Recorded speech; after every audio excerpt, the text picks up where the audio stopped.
याचे बंद केले। मग आम्ही शेतकऱ्यांना बैल कुणाला ऐकावे?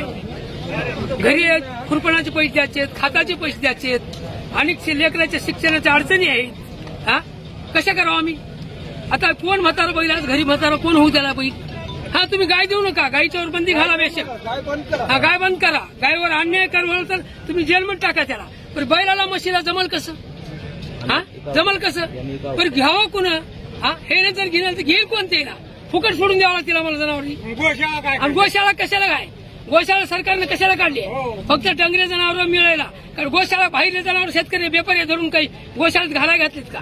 नाही घातली। गोशाळेवाले काय करलेत की जाणीवपूर्वक या ठिकाणी खाटीक समाजाला पकडणे, खाटीक समाजाला नाही हाड समाजाला गोशाळेची गाडी विक्री करीत असेल हे टँकर धरून किंवा ऑटो धरून त्यांना पकडून काय करायचं साहेब? गोशाळेवाले 3 बजरंग दलाची 4 पोर रस्त्याला उभा करालेत, गळ्यात रस्त्या टाकून 3 बैल धरालेत, पोलीस वाल्याला फोन करालेत, पोलीस वाला आलाय, दोघं मिळून चालेत गोशाळेला घालायचं 20,000 रुपये खिशात घालाले।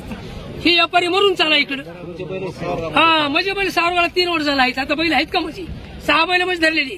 तुम्ही पोलिसात गुन्हा दाखल केला, पेशा केल्या, जजने त्याच्यासारखा निकाल दिला। म्हणजे बैल माझ्या नावाची दाखले असून म्हणजे हे जाणीवपूर्वक याचा व्यवसाय चाला। ही गोशाळा नाही, ही व्यापाऱ्याचे घर